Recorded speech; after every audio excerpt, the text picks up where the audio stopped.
വിനീത വേണു ബാക്കി വിവരങ്ങൾ നൽകും. വിനീത, എന്തൊക്കെയാണ് ഇന്ന് കോടതി പരിഗണിച്ചത്? സുജയ, ഏറ്റവും പ്രധാനപ്പെട്ട കാര്യം ഉമർ ഖാലിദിനെതിരായ നിരീക്ഷണം തന്നെയാണ്. പ്രഥമ ദൃഷ്ട്യാ കുറ്റം നിലനിൽക്കുമെന്നാണ് ഇപ്പോൾ സുപ്രീം കോടതി തന്നെ വിശദമാക്കുന്നത്. ഇത് ദേശസുരക്ഷയുടെ വിഷയമെന്ന് ചൂണ്ടിക്കാണിച്ചുകൊണ്ടാണ് ഷർജിൽ ഇമാമിനും ഉമർ ഖാലിദിനും ജാമ്യം നിഷേധിക്കുന്നത്. ഇതിൽ ഏറ്റവും പ്രധാനം 5 പ്രതികൾക്ക് ജാമ്യം നൽകുന്നത് കുറ്റകൃത്യത്തിന്റെ ഗൗരവം ഇല്ലാതാക്കുന്നില്ല എന്ന് പറഞ്ഞുകൊണ്ടാണ് കോടതി ജാമ്യം നൽകിയിരിക്കുന്നത്.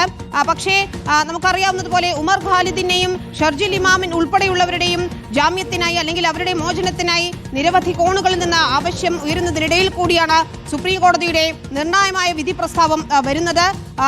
പല ഘട്ടങ്ങളിലായി ഉമർ ഖാലിദിന്റെ ജാമ്യാപേക്ഷ പരിഗണിച്ചിരുന്നതുമാണ്. ഇപ്പോഴിതാ ഏറ്റവും ഒടുവിൽ സെപ്റ്റംബറിൽ തന്നെ ദില്ലി ഹൈക്കോടതി ഖാലിദിനും മറ്റുള്ളവർക്കും ജാമ്യം നിഷേധിച്ചിരുന്നു. അതിന് പിന്നാലെയാണ് സുപ്രീം കോടതിയെ സമീപിക്കുന്നത്. ഇതിന്റെ ഒരു നാൾ വഴി നമുക്ക് പരിശോധിച്ചാൽ 2020 സെപ്റ്റംബർ 13-നാണ് ഉമർ ഖാലിദിനെ UAPA നിയമപ്രകാരം അറസ്റ്റ് ചെയ്യുന്നത്. കുറ്റപത്രം സമർപ്പിക്കുന്നത് ആ വർഷം തന്നെ നവംബറിലുമാണ്.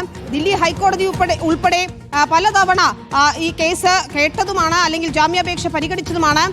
ഈ 2024 ഫെബ്രുവരിയിൽ ആ ഘട്ടത്തിൽ തന്നെ സുപ്രീം കോടതിയെ സമീപിച്ച ഉമർ ഖാലിദ് വ്യക്തിപരമായ കാരണങ്ങൾ പറഞ്ഞുകൊണ്ട് ജാമ്യാപേക്ഷ പിൻവലിക്കുന്നതും നമ്മൾ കണ്ടു. ദില്ലിയിലെ വിചാരണ കോടതി കഴിഞ്ഞ 2024 മെയ്യിൽ ഈ ജാമ്യാപേക്ഷ തള്ളുന്ന സാഹചര്യമുണ്ടായി.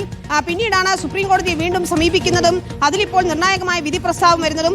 ഏറ്റവും പ്രധാനപ്പെട്ട കാര്യം ദേശീയ സുരക്ഷയുടെ വിഷയമെന്ന് ചൂണ്ടിക്കാണിച്ചുകൊണ്ടാണ് സുപ്രീം കോടതി ദില്ലി കലാപ കേസിൽ ഉമർ ഖാലിദിന് ജാമ്യം നിഷേധിക്കുന്നത് എന്നതാണ്. നേരത്തെ ഫൈസൽ സൂചിപ്പിച്ചതുപോലെ ലോകത്തിന്റെ വിവിധ ഭാഗങ്ങളിൽ നിന്നുൾപ്പെടെ ഉമർ ഖാലിദിന് പിന്തുണയുമായി ആളുകൾ രംഗത്തെത്തുന്നതും പ്രമുഖ നേതാക്കൾ ഉൾപ്പെടെ രംഗത്തെത്തുന്നതും നമ്മൾ കണ്ടതാണ്. പക്ഷേ പ്രഥമ ദൃഷ്ട്യാ കുറ്റം നിലനിൽക്കുമെന്ന് വിചാരണ കോടതി ഉത്തരവ് ശരിവെച്ചുകൊണ്ട് സുപ്രീം കോടതി പറയുമ്പോൾ അത് ഏറ്റവും നിർണായകമാണ്. മാത്രമല്ല കുറ്റകൃത്യം സംബന്ധിച്ച് വിശദമായ സുപ്രീം കോടതി തന്നെ പറഞ്ഞിരിക്കുകയാണല്ലോ, ലോകത്ത് നിന്ന് ആരൊക്കെ ആവശ്യപ്പെട്ട് കഴിഞ്ഞാലും ദേശീയ സുരക്ഷയുടെ വിഷയമെന്ന് സുപ്രീം കോടതി ദേശസുരക്ഷയുടെ വിഷയമെന്ന് സുപ്രീം കോടതി കണ്ടെത്തിയിരിക്കുകയാണ്.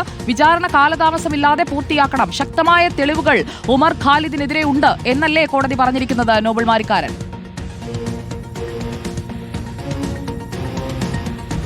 പുതിയ അങ്ങനെ തന്നെയാണ് ഈ ഉമർ ഖാലിദും. അതോടൊപ്പം തന്നെ ഉമർ ഖാലിദിനെതിരെ ശക്തമായ തെളിവുകൾ ഉണ്ട് എന്ന് ഇതിൽ കോടതി വ്യക്തമാക്കുന്നു. അതോടൊപ്പം തന്നെ ഇത് ദേശസുരക്ഷയെ ബാധിക്കുന്ന വിഷയമാണ്. അതോടൊപ്പം വിചാരണയിലെ കാലതാമസം ഒഴിവാക്കണമെന്ന് സുപ്രീം കോടതി വ്യക്തമാക്കുന്നു. പ്രധാനമായും പ്രതികൾ കഴിഞ്ഞ ഘട്ടങ്ങളിലൊക്കെ ഇതുമായി ബന്ധപ്പെട്ട വാദമുഖങ്ങളിൽ ഉയർത്തിയത് 5 വർഷക്കാലമായി വിചാരണ പോലും ഇല്ലാതെ ഈ കേസിൽ ജയിലിൽ കഴിയേണ്ട സാഹചര്യം ഉണ്ടാവുകയായിരുന്നു എന്നുള്ളതാണ്. പ്രധാനമായും അത് മനുഷ്യാവകാശ ലംഘനം അടക്കമാണ് എന്ന് മുതിർന്ന അഭിഭാഷകർ വാദിക്കുകയും ചെയ്തിരുന്നു. അതിലാണ് ഇപ്പോൾ കോടതിയുടെ ഇടപെടൽ കൂടി വന്നിരിക്കുന്നത്.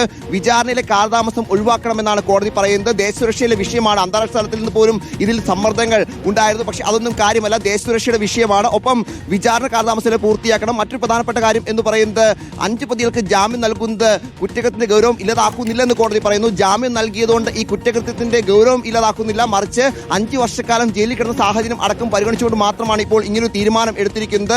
5 പ്രതികൾക്കാണ് നിലവിൽ ജാമ്യം നൽകിയിരിക്കുന്നത്. ഒപ്പം ഉമർ ഖാലിദിനും ഷർജിൽ ഇമാമിനും എതിരെ പ്രഥമ ദൃഷ്ട്യാ കുറ്റകൃത്യം നിലനിൽക്കുമെന്ന് കോടതി പറയുമ്പോൾ ഇവർക്ക് ഇതിൽ പങ്കുണ്ട് എന്ന് കോടതിക്ക് ബോധ്യപ്പെടുന്നു എന്ന് കൂടി നമുക്ക് ഇതിൽ നിന്ന് വായിച്ചെടുക്കേണ്ടി വരും. കുറ്റകൃത്യം സംബന്ധിച്ച വിശദാംശങ്ങൾ പരിശോധന നടത്തേണ്ടത് വിചാരണ കോടതിയാണ് എന്നും ഇതിൽ പറയുന്നു. ഒപ്പം ജാമ്യവ്യവസ്ഥകളിൽ എന്തെങ്കിലും ലംഘനം ഉണ്ടായിക്കഴിഞ്ഞാൽ വിചാരണ കോടതിക്ക് ഈ ജാമ്യം റദ്ദാക്കാൻ കഴിയുന്നതാണ് മറ്റൊരു പ്രധാനപ്പെട്ട തീരുമാനം ഇപ്പോൾ കോടതിയുടെ ഭാഗത്ത് ഉള്ളത്. എന്നാണെങ്കിലും ഓരോ പ്രതികളുടെയും വാദം പ്രത്യേകമായി പരിഗണിച്ച ശേഷമാണ് ഇപ്പോൾ ഇത്തരത്തിലൊരു തീരുമാനം കോടതിയുടെ ഭാഗത്ത് ഉണ്ടായിരിക്കുന്നത്. 5 പേർക്ക് ജാമ്യം നൽകുകയും ഉമർ ഖാലിദ് അടക്കമുള്ളവർക്ക് ജാമ്യം നിഷേധിക്കുകയും ചെയ്ത സാഹചര്യം ഉണ്ടായിരിക്കുന്നു. എന്നാണെങ്കിലും കഴിഞ്ഞ ദിവസങ്ങളിലൊക്കെ വാദമുഖങ്ങൾ ഉയർത്തിയ ഈ പറഞ്ഞ 5 വർഷക്കാലം ജയിലിൽ കിടക്കുമ്പോഴും വിചാരണ പൂർത്തിയാകാനോ വിചാരണ തുടങ്ങാനോ കഴിയാത്ത സാഹചര്യം ഉണ്ട് എന്നടക്കമുള്ള കാര്യങ്ങൾ പൂർണ്ണമായും കോടതി തള്ളിക്കൊണ്ടാണ് ഇപ്പോൾ ഷർജിൽ ഇമാമിനും ഒപ്പം ഉമർ ഖാലിദിനുമുള്ള ജാമ്യം നിഷേധിച്ചുള്ള ഉത്തരവ് കോടതിയുടെ ഭാഗത്ത് ഉണ്ടായിരിക്കുന്നത്. സുപ്രീം കോടതി അങ്ങനെ ഉത്തരവ് എന്താണെങ്കിലും പുറപ്പെടുവിച്ചിരിക്കുന്നു. ദേശസുരക്ഷയെ ബാധിക്കുന്ന വിഷയമാണ് എന്ന് പറയുമ്പോൾ ഈ ദില്ലി കലാപവുമായി ബന്ധപ്പെട്ട് ഈ 2 പേർക്കും അവരുടെ പങ്കുണ്ട് തെളിയിക്കാൻ കോടതിയിൽ ഇപ്പോൾ എന്താണെങ്കിലും